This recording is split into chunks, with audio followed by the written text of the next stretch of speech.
The Platonic account of Atlantis the flood, with a view to the exposition of the concept here, the ancient Greek philosopher Plato, 4th century BC, provides interesting data on the place of Atlantis's origin and the explanation of the flood.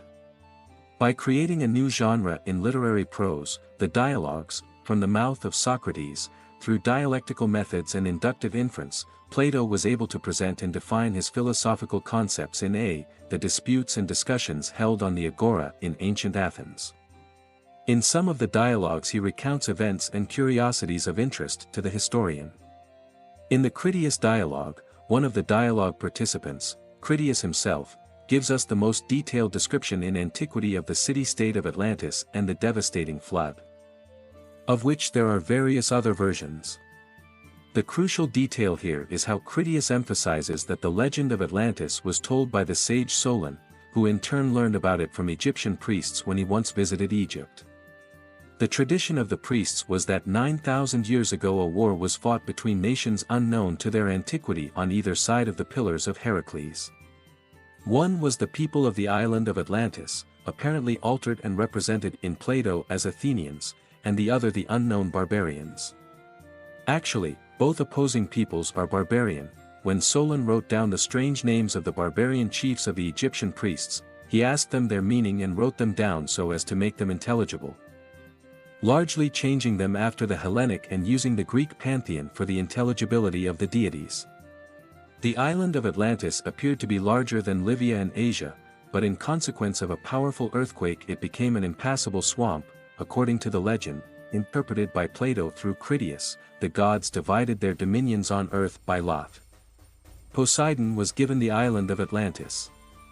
He settled it with his children by a mortal woman. Atlantis had the following structure: from the sea to the middle of the island stretched a plain, the most beautiful and the most fertile of all. In the middle of the plain, about 50 stadia one from the sea, there was a low hill. On it lived the first man on earth, Evener, and his wife, Leucippe. Their only daughter was called Cleito. She had just grown up and her parents died. Poseidon liked her very much. The hill she lived on, he fortified it in the form of circles around it. He made 3 water circles and 2 earth circles, concentrically placed within each other and equidistant. These enclosures were insurmountable to men, for no vessels were then known. The place in the center Poseidon beautified, as befits a god, drilled 2 springs, cold and warm, and made the earth yield a sufficient harvest for life. By creating 5 pairs of male twins, Poseidon divided Atlantis into 10 parts. To the firstborn son he gave the mother's home and the possessions around as the largest and most beautiful share and made him king over the other brothers. The other 9 he made chiefs, giving them dominion over a numerous people and vast territories. He gave them the following names: the greatest, after whom both the island and the sea were named, called Atlantean, and the first to receive a kingdom, was called Atlas. His twin, who received the uttermost lands by the Pillars of Heracles, the country of the Hatter, was called Hatter in the native tongue, and Eumel in the Hellenic. Of the second pair of twins, the first he named Amphireus, the second Eumenes. Of the third pair, the first was Nesei, the other Autochthon. In the fourth, the elder Eleusippus, the younger Mestor. At the fifth pair, the first Ozas, the second Euprep. All these, and their descendants, for generations lived there, lording over many other islands in that sea, on that side of the Pillars of Heracles to Egypt and Tyrrhenia. From Atlantis descended a numerous and honorable family, in which the eldest was always king, and he handed over the royal throne to his eldest son, and thus for generations they preserved the power in their family. They amassed such great riches as no other royal dynasty had in the past, or was likely to have anywhere in the future, for they had at their disposal everything that was needed in the city and the whole country. Many things came from their subject countries, but most of the things they needed for life they obtained from the island itself, above all kinds of minerals and metals, including the now only known by name, but then in reality native orichalcum, mountain copper, extracted from the bowels of the earth in various places on the island. Second in value only to gold. The forest gave abundantly the material needed by builders, for the rearing of domestic and wild animals. The island even bred a large number of elephants, for the grazing was sufficient not only for the animals inhabiting the swamps, lakes, rivers, forests, and plains, but also for the largest and greediest beasts. And all the spices of the earth in roots, grasses, in trees and resins, in fruits and flowers, which now as then the earth has plucked and cultivated. Also all kinds of fruits and grains that are eaten now and become bread, are used for treats and amusements, all under the influence of the sun grew amazingly, wonderfully and abundantly. Taking advantage of these earthly gifts, the kings built sanctuaries, palaces, harbors, and shipyards, giving them the following appearance: 1 stadia, a measure of length in ancient Greece, about 180 meters. Above all, they built bridges across water circles and constructed roads from the capital to the outskirts. The palace was from the beginning situated where the god and their ancestors had lived, and eventually the successors, one after another, decorated it so that each surpassed his predecessor, until in the end they created a structure of astonishing grandeur and beauty. From the sea they drove a channel, 3 plethra 1 wide and 100 paces 2 deep, and 50 paces in length to the last circle of water. Thus they created an approach to the sea at these water circles, as a harbor of passage for the largest vessels. As for the land circles situated between the water circles, they dug channels in them and close to the bridges of such width that a trier could safely pass from one water circle to another. They dug such a depth and raised the dikes to such a height as to allow sea water to enter and float freely. The largest outer water circle immediately joining the sea was 3 stadia wide, the next land circle was equal to it in width, the next inward water and land circle were 2 stadia wide. Finally the innermost water circle encircling the island in the middle was 1 stadia wide, the island with the palace was 5 stadia in diameter. This island and the innermost circle of land with bridges 1 plethra wide the kings surrounded with stone walls, and at the bridges and passages to the sea they erected towers with gates. Stones of white, black, and red color they quarried from the bowels of the island, and in the inner and outer earth circle, the quarries where the hollowed-out places appeared, they developed them for ports. If in some buildings they made them simple, in others they artfully combined stones of different colors, exposing their natural beauty. The walls of the outer earthen circle they overlaid with copper. Applying the metal in a molten form, the wall of the inner shaft they covered with lead, the wall of the Acropolis itself they covered with orichalcum, which emitted a fiery luster. The royal abode within the Acropolis was arranged as follows: the innermost and most inaccessible was the sacred temple of Poseidon in Clito, enclosed by a wall of gold, the place where the 10 sons of the king were once conceived and born, and in his honor, every year from their 10 royal domains, sacrificial offerings were brought here. There was also a temple to Poseidon himself, 1 stadion long, 3 plethra wide, and proportionate in height. The whole appearance of the building was somewhat barbaric. The whole of the outside was of silver, but the acroteria were of gold, inside the ceiling was of ivory, all inlaid with gold, silver, and orichalcum, and the walls and floor were entirely of orichalcum. Inside there were golden statues, the god himself on a chariot, leading 6 winged horses in harness, his head resting on the ceiling, 100 nereids on dolphins around him. Apparently the people then imagined them in such numbers, and also many statues brought as offerings. Outside around the temple stood golden images of women and all the descendants of the 10 kings, as well as many other costly gifts from kings and other private individuals from this city and their other subject cities. The altar, in grandeur and workmanship, corresponded to these riches. The royal palace, too, was both equal and commensurate with the grandeur of the state and the urbanity of the sanctuaries. For the use of the kings there were 2 springs of water, hot and cold, which had a great flow, an amazing taste, and healing power. The springs were surrounded with walls, and trees suitable to the climate were planted around them, the waters being directed into bathing houses, of which one was, under the open sky, and the other, with its warm water, was arranged as a winter house. They were allotted separately to the kings, separately to the common people, separately to the women, separately to the horses and other pack animals, each separated according to its purpose. The remaining water was carried to the sacred forest of Poseidon, where, owing to the rich soil, trees of immense size and beauty grew, and also by bridges across the canals to the outer earthen circles many shrines to various deities were erected along them, and many parks and gymnasia where men and horses could be exercised. All these were located separately from each other on each of the ring islands. In the largest ring of them was situated a hippodrome for horse racing, a stage in breadth, and in length running the whole circuit. Barracks were built on both sides for the many royal spearmen. But his more faithful spearmen were located in the smallest ring next to the Acropolis, and the most reliable of them were in quarters located inside the Acropolis, next to the royal residence. The shipyards were filled with triers, all fully equipped with whatever was needed. This was the arrangement of the place where the kings lived. If you, 1 plether, a measure of length, about 33 m, a measure of length, about 30.5 centimeter, 3 outer bays were crossed, thence from the sea began a wall in a circle, which for its whole length extended from the largest water circle and the bays 50 stadia. The space within was densely built up, and the strait and the largest bay were crowded with ships, to which so many merchants came from every quarter that the sound of talking, noise, and trampling was heard 24 hours a day. Now, what was the nature of the countryside, and in what way was it settled?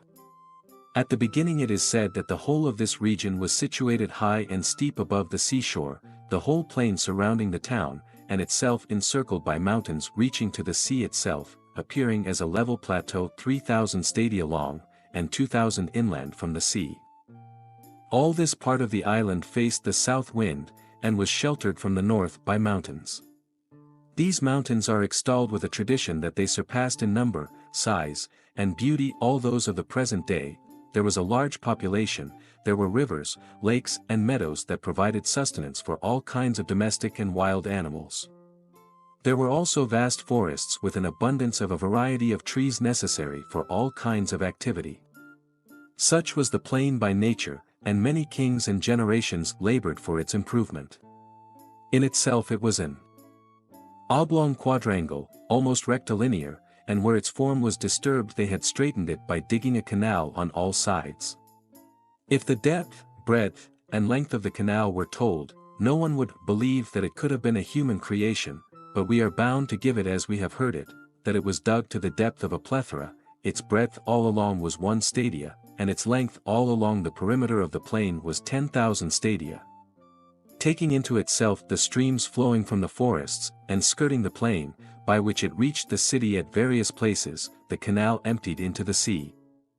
From the head of the canal to its discharge into the sea, transverse canals 100 paces wide have been dug, and set back from each other 100 paces.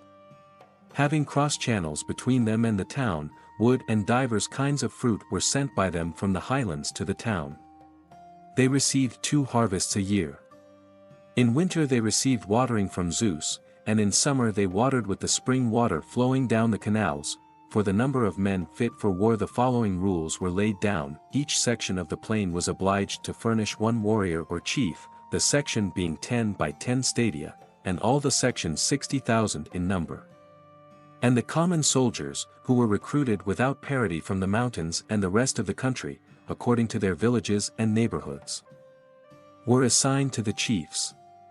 In case of war, each chief must provide 6 war chariots, so that the total would reach 10,000.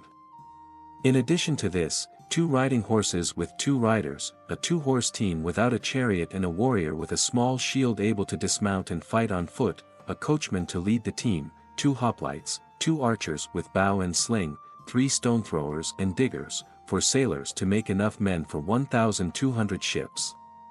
Such were the rules in the king's domain, and for the 9 other domains there were other more voluminous rules to tell. The orders of power and office were established from the beginning as follows: each of the 10 kings in his districts and in his state had authority over the people and over much of the law, so that he could punish and execute anyone he wished. But their dealings with each other in government were subject to Poseidon's injunctions, as the law inscribed on an orichalcum column in the temple of Poseidon commanded. In this temple they met either on the 5th or on the 6th year, alternately counting off an even or an odd number, in order to confer on general matters, to find out whether anyone had committed any offense, and to hold court sessions. In the grove by the sanctuary of Poseidon the bulls were at large. And the 10 kings, after praying to the god that he would choose his own victim, proceeded to hunt, but without weapons, only with clubs and lassos. The bull which they caught they brought to the pillar there and so slaughtered it that the blood might flow according to the written laws. On the same column, besides the laws, there was an oath calling for great calamities on the heads of those who broke them. Offering the sacrifice according to their rules, and submitting all the parts of the bull to be roasted, each one threw a clot of the bull's blood into a cup of wine and diluted it, all the rest was thrown into the fire and the column carefully cleansed. Then scooping up the liquid with cups of golden phials and making a libation over the fire, they pronounced an oath that they would judge by obeying the laws written on the column, would punish the one who broke the law, would themselves in future time never voluntarily do contrary to what is written, and will only give and obey such orders as will be consistent with the laws of the fathers, having so sworn, both for themselves and for all their kindred and descendants. They each drank their fill and hid the phial in a niche in the god's shrine. Finally, when the feast and the rites were over, after the sacrificial fire had died down and darkness had fallen, they all threw on their blue and black cloaks, and sat down on the ground around the vowed hearth. At night, when they had extinguished all the flames in the temple, they would hold court and judge if anyone had broken the law. When daylight ended the trial, they recorded the verdicts on golden tablets and dedicated them, along with the cloaks, to the god as a memorial offering. There were many special laws concerning the rights of each of the kings, but the most important of all was this: none of them could take up arms against another, all were obliged to come to his aid if anyone attempted to overthrow the royal house in any of the states. And also, according to the custom of the devotees, to take general counsel about war and similar affairs, ceding the supreme command to the king of Atlantis. And no sentence of death shall be executed upon any of the king's kinsmen unless in the council of 10 more than half the votes are cast in favor of the measure. For many generations, the lords of Atlantis obeyed the laws and lived in friendship with the kinsmen according to divine rule. They observed the truth, and treated with reasonable patience the inevitable determinations of fate towards one another, despising everything but virtue. They were not intoxicated with luxury, nor did they lose their power over themselves and their common sense under the influence of riches. But when the honor inherited from God became weak, was repeatedly dissolved in corruptible impurities, and human temper took the upper hand over reason, then they found themselves unable to bear their wealth for long and lost their decency, and Zeus, the god of gods, watching over the laws, seeing all, thought it necessary to punish the glorious race that had fallen into a lamentable depravity, that they might sober up from their troubles and learn modesty. He summoned all the gods to tell them of his decision. Dialogue further lost. Apparently, Zeus then invokes the universal flood, to punish mankind for his transgressions.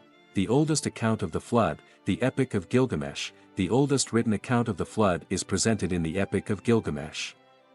It is also the oldest literary work in the world, according to some created around the 22nd century BC in Sumer, the ancient double-tongue, present-day Iraq, and according to other opinions sometime in the 3rd millennium BC.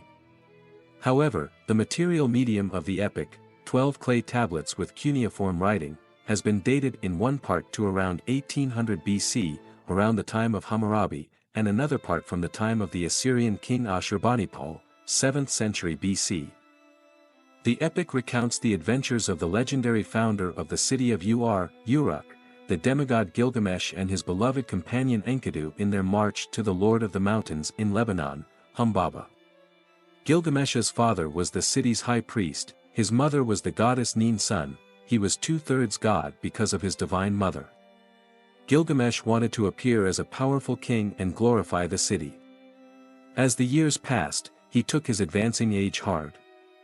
In order to maintain his power, he attended marriage ceremonies in his city and exercised his royal right to sleep with his bride first. But the people of Uruk could no longer tolerate his arbitrary ways and turned for help to the goddess Aruru, who created the artificial man Enkidu, equal in strength to Gilgamesh, out of clay to stop his antics. As if defeated, Gilgamesh grew sullen and thoughtful and imagined that he was entitled to the eternal life of the gods. He asked his mother Ninsun for advice. She replied that she was right. But to obtain divine life he must ascend to heaven and reach the divine abodes which were in the power of his grandfather Utu, or Shamash.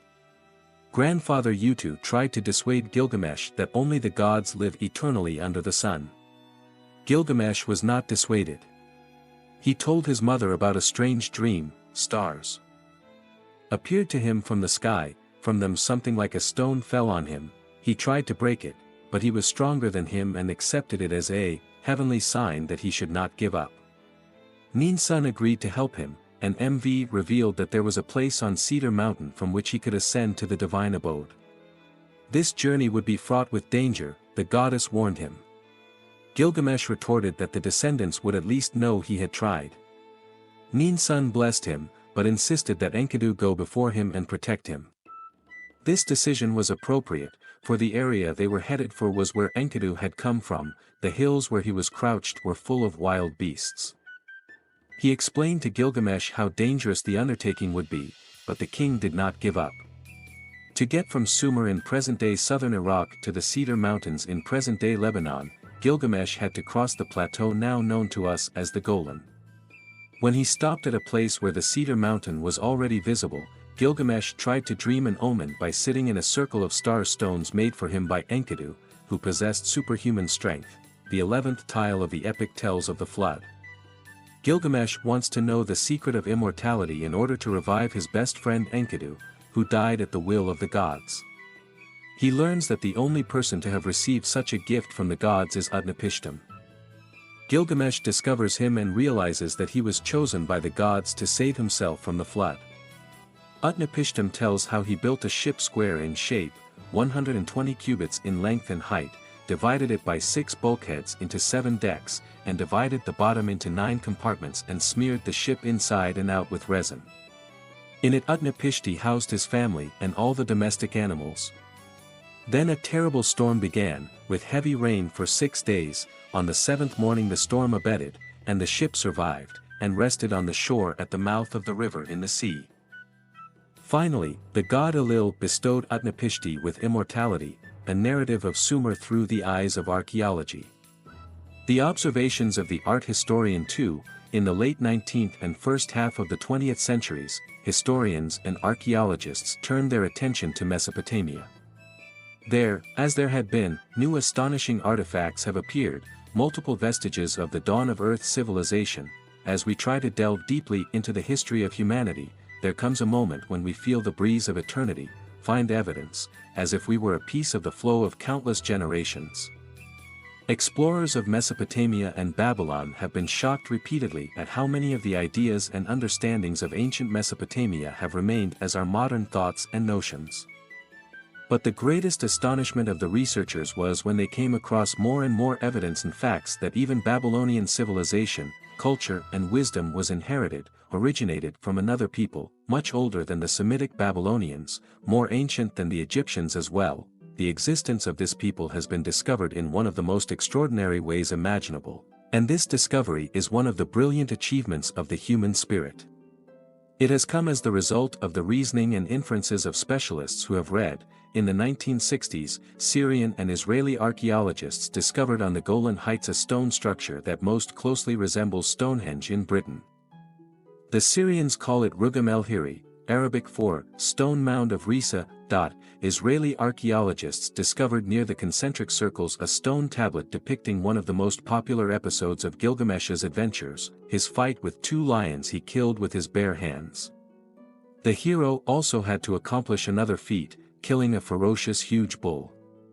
And thus dressed in lion skin, he reminds us quite of the Greek mythical hero Heracles. The Greeks borrowed this myth and the hero's name.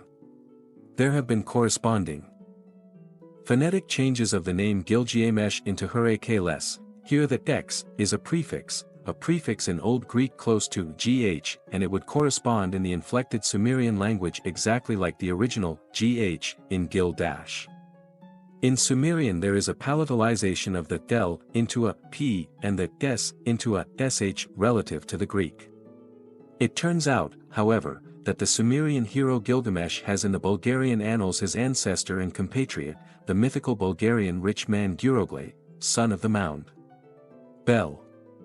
Karam, Bulgarian artist publishing house, Sofia, 1978, page 323, etc., the wedge letter. The existence of this people was calculated, as, for example, the Russian scholar D. Mendeleev had calculated that there were dozens of chemical elements still unknown at that time to science.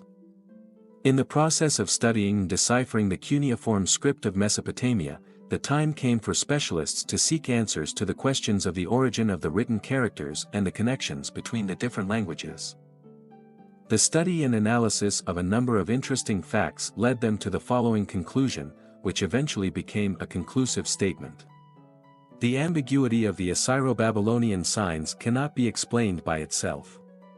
Such a convoluted writing system, a mixture of pictographic, cuneiform, and syllabic writing, could not have arisen at once in its final form when the Babylonians appeared on the historical scene. This system shows the marks of a long development. It could only have been derivative. Hundreds of separate investigations, especially in the field of linguistics, have united and complemented each other, and have come to the conclusion that the Semites, Babylonians and Assyrians could not have been the originators of cuneiform writing, but that it was the work of another, probably non-Semitic people, a people who came from the high mountains and plateaus of the northeast, but whose descent could not yet be confirmed by the slightest finding. A bolder hypothesis really could not have been desired. In the course of years, however, the explorers became so thoroughly convinced of their rightness that they did not hesitate to give a name to this people, whom they only asserted to have existed without any confirmation from any inscription. The German scholar Julius Oppert adopted the name Sumerians, and this name has persisted. It was taken from the title of the earliest rulers of the southernmost part of the duchy, the kings of Sumer and Akkad. While this theory and inference were one day confirmed, when the first traces of the mysterious people who gave writing to the Babylonians and Assyrians were also found. And not only writing. It was not long before it was found that almost everything created in Babylon and Nineveh in the field of culture was prepared by the achievements of the mysterious people of the Sumerians. The French diplomatic agent Ernest de Sarzec, an enthusiast like Schliemann and Paul Botha, as he toured the lands of Mesopotamia, had his curiosity awakened in him as to the scores of antiquities and ruins in the two rivers.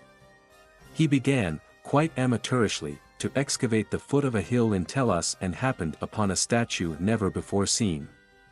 Encouraged by this find, he continued with the excavation and discovered inscriptions, the first visible traces of the prophesied people of Sumer. The statue of the local king, the priest Gudea, sculpted from hard diorite and artfully polished, was the most expensive work, which, along with other finds, de Sarzec sent to the Louvre in Paris. De Sarzec excavated from 1877 to 1881. From 1888 to 1900, for Americans excavated at Nippur and Farah. From 1912 to 1928 the German Oriental Society excavated. In 1931, the American Orientalist Erich Schmidt dug again in Farah. As a result, the now systematic excavations revealed huge buildings, stepped pyramids, ziggurats, which were found to have been an integral part of the city's construction. The view was confirmed that Sumerian culture had its origins in even deeper antiquity. This beginning seemed to coincide with the events spoken of in the Bible, the flood and Noah and the first people after him. In the 1920s, the English archaeologist Leonard Woolley began excavations at Ur, the biblical Ur of the Chaldees, Abraham's homeland, and proved not only that the biblical flood was identical to the flood in the Gilgamesh poem found here, but that they were historical fact. Just as unknown tribes of Aeolians and Ionians once invaded ancient Greece from the north and created Mycenae and Tyrans, and centuries later other barbarian tribes of Dorians and Achaeans again invaded from the north, and with the centuries all melded into each other in Thus the unknown people of the Sumerians came to the Tigris and Euphrates deltas and brought their developed culture, writing and laws, only to be conquered a millennium later by another people and Assyria and Babylon blossomed. As the Bible says about the mixture of languages, in The building of the Tower of Babel. There were indeed two state languages spoken in Babylon, Sumerian and Semitic.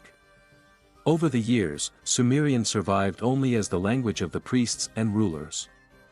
The first ruler to subdue the lands between Elam and Taurus was Sargon I, 2684–2630 BC, also called Sharrakin. And of his birth there exists a myth similar to those of Cyrus, Romulus and Remus, Moses. He was born of an immaculate virgin who placed him in a resinous vessel and dropped him into the river One. The water carrier Akhet discovered the baby, who raised him and taught him gardening, and the goddess Ishtar made him king. For a long time Sharrakin, rightful king, too was considered a mythical figure. But his historical activity has now been indisputably proven. His dynasty ruled for 200 years, after which it was overthrown. The Gudii three mountain tribes invaded, ravaged and disunited the country. But the separate city-states of Ur and Lagash retained great power. The science and arts, the material culture of the Sumerians for about 1,000 years reached such a flowering that their influence would fertilize the development of human civilization for the next 4 millennia. The Babylonian king Hammurabi around 1700 BC succeeded in reuniting the country. He is celebrated as the first great legislator in the history of mankind, and is called the King of Justice. In 1927 to 1928, Leonard Woolley began systematic excavations of the city of Ur on the Euphrates River. There he came across unusually rich finds relating to the Sumerian people. In the excavated royal tombs of Ur, among the treasures, he found particularly valuable finds. One is the so-called Treasury of the Treasures. Ur mosaic standard, measuring 55 centimeters by 22.5 centimeters, the flag of Sumer. The standard was filled with images of a sedef and a shell on a blue background of lapis lazuli. On view was a veritable picture book telling of life 5,000 years ago, confirming the historical veracity of the most exciting accounts in the Bible. One sees festive gyrations, dress and costumes, the bringing of sacrificial animals, a column of captives, a procession of warriors, a display of war chariots, evidence that it was the Sumerians in the late 4th, early 3rd millennium BC who first introduced the chariot as a means of warfare into human history. Digging the hill to a depth of 12 m, they uncovered the grave of a queen buried with many precious ornaments on her wig, with golden beech and willow leaves and flowers, strings of lapis lazuli and red cornelian, models of 2 Ephratic boats of silver and copper, numerous gold vessels. Here Woolley also made his startling discovery that it was not only kings and queens who were buried in the royal tombs at Ur. There lay scores of soldiers with helmets and spears, 9 court ladies with magnificent ornaments on their heads, a musician with his harp, 2 large carts with the coachman, etc. From the position of the corpses it is evident that these court guards, ladies, and servants did not voluntarily follow their masters into the afterlife, they were all cut down according to the custom of the time. Woolley's conclusion from this find is, we are not aware of any record of such human sacrifices, and archaeology has found no trace of such a custom elsewhere, or of commemorations and remains from later times. If these sacrifices can be explained by the deification of the first kings, it may be said that in historical times the greatest gods did not require such a right one. This is proof of the unusually great age of the tombs at Ur. Woolley also dug systematically beneath the tombs, and at 12 meters from the surface reached a perfectly clean layer of clay 2.5 meters thick. According to geologists, this deposit was the result of a gigantic flood, a deluge. Reading the Epic of Gilgamesh and the list of Sumerian kings, as he encompassed all his finds with his eyes, he became convinced of the truth of the old legends and sacred books. There was no longer any doubt for him that these traces here were from the mythical flood. In 1946, American scholar Samuel Noah Kramer began deciphering and publishing the documents from the clay tablets found from excavations in the intermediate period, and in 1965 he published his book History Begins at Sumer. Abstracting from purely scientific acquisitions, he was astonished to find that at least 27 firsts, things, events, and phenomena were first recorded in human history by the Sumerian people. 1, 2.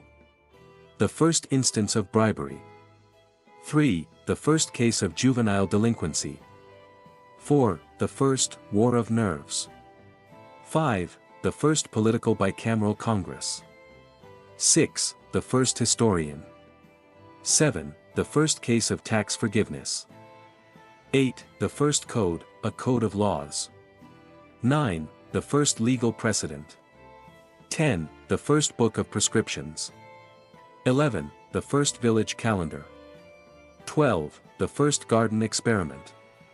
13. The first cosmogony and cosmology of mankind. 14. The first moral laws. 15. The first job. 16. The first proverbs. 17. The first fables about animals. 18. The first philosophical letter reading. 19. 20. The first Noah.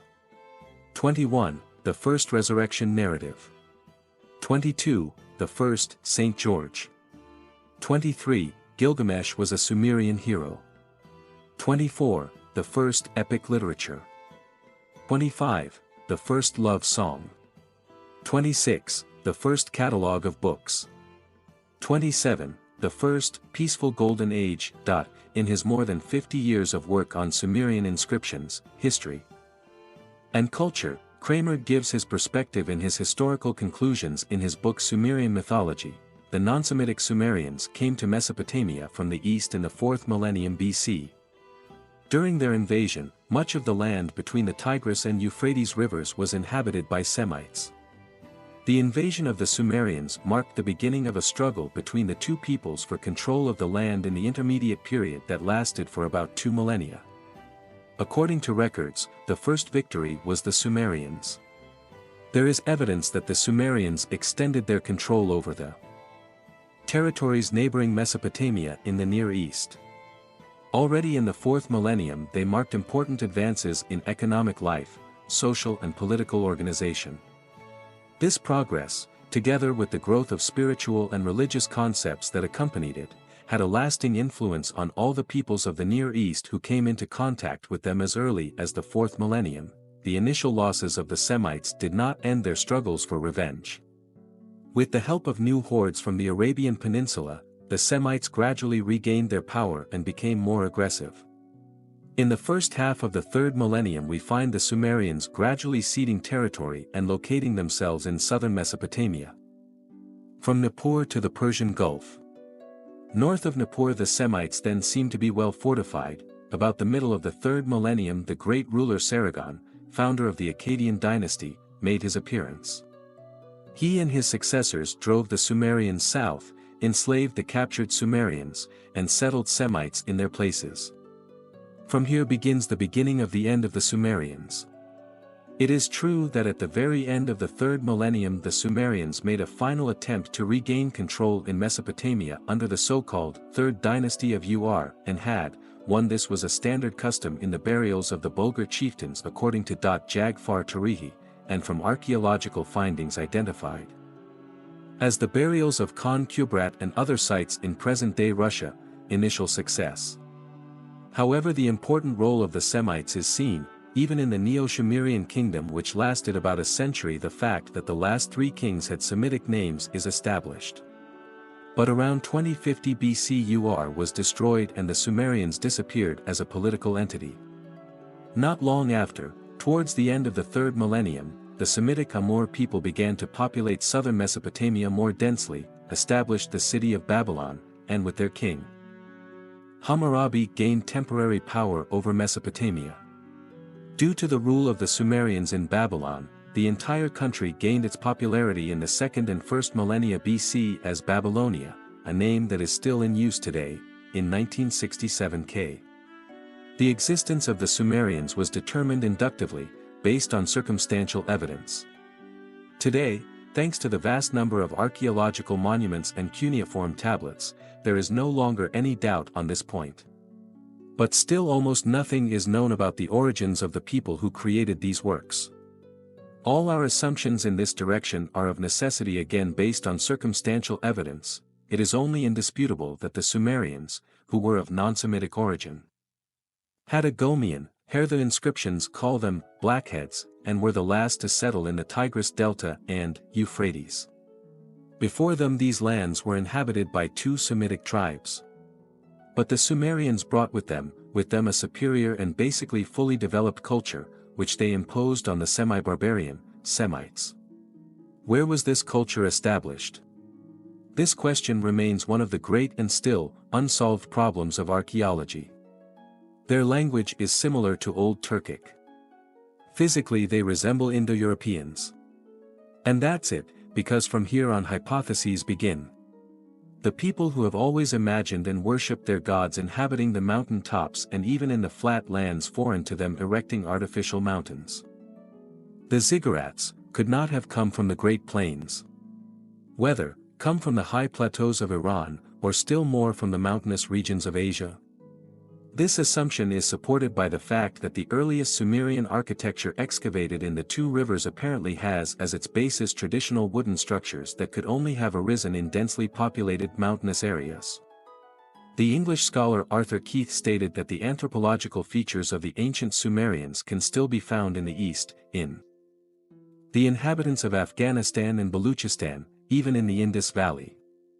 This claim was barely made during excavations in the valley of the river Indus. In the uncovering of an old highly developed civilization, particularly interesting rectangular seals have been found which in form, style, engraving and words strikingly resemble the seals found in Sumer. Artifacts of a connection between the two civilizations appear, but for researchers the question still remains open: where did this mysterious people, the black-headed Sumerians, come from? If we look at the king lists before us, the horizons of an even older past open up. But according to the Bulgarian annals, Jagfar Tariki and Nariman Tarikum, this mystery also gets its answer. The mysterious people of the Blackheads are the Idols Bulgarians, whose name literally means wolf or black, Bulgarian, head, ar. And their settlement in the interfluves is described in the annals. In ancient Babylon, they took a notable event as the basis for the chronology. Their first dating begins with the Isin dynasty, 2100 BC.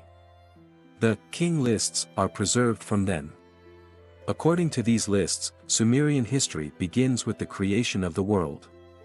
From Adam to the flood, the Bible knows 10 forefathers. The Sumerians were called primeval kings, also 10 in number.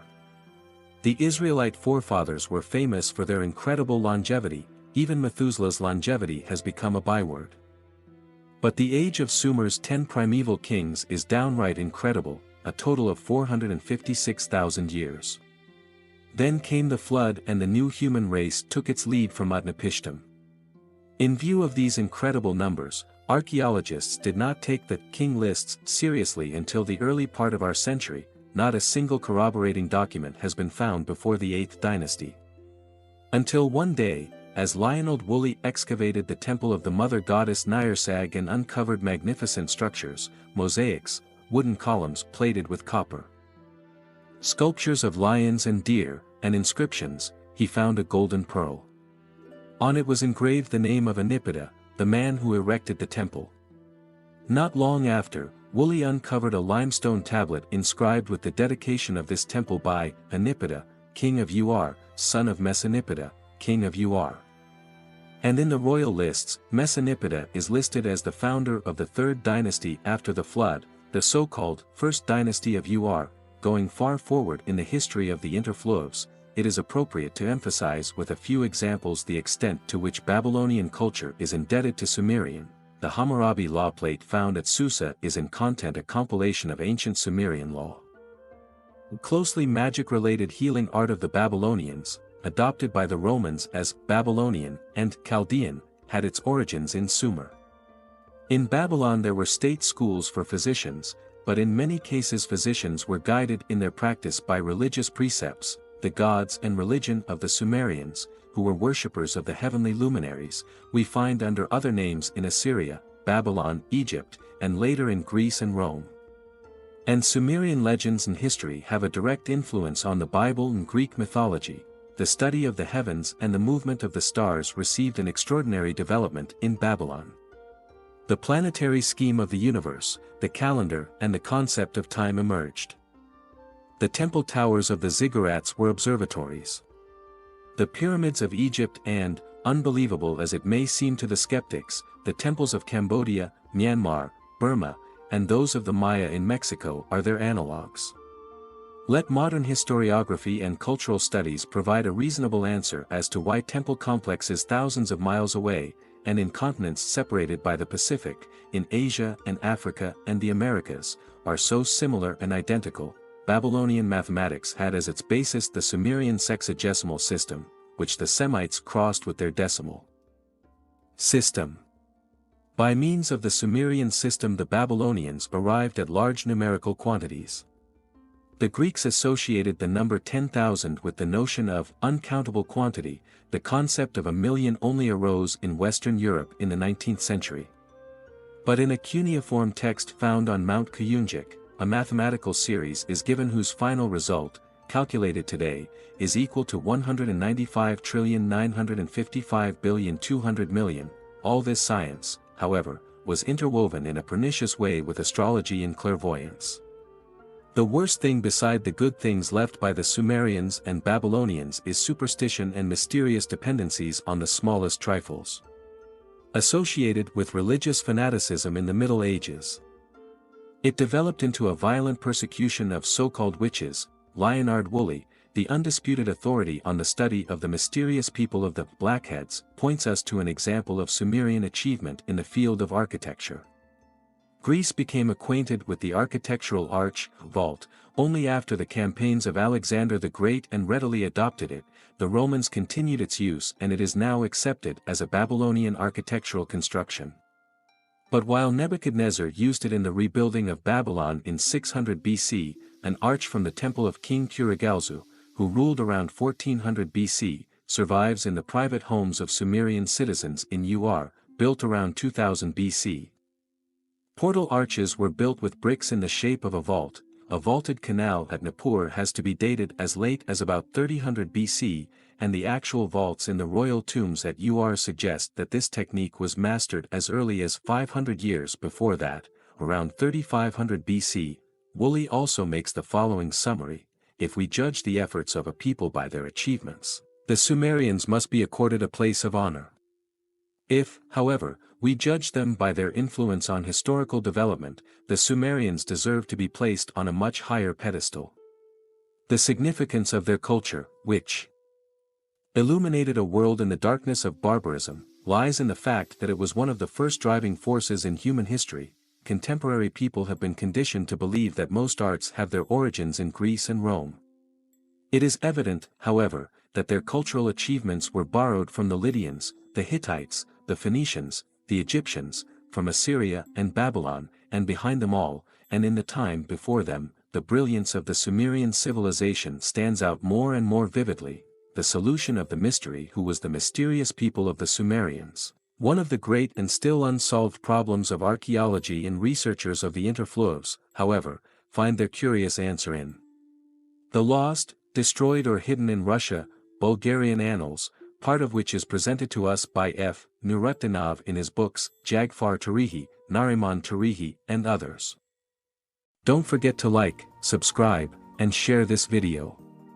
Also, follow me on Spotify, subscribe to my Patreon, support me on Buy Me a Coffee, and join me on Ko-Fi. Let's honor our history, learn from its lessons, and inspire a brighter future together.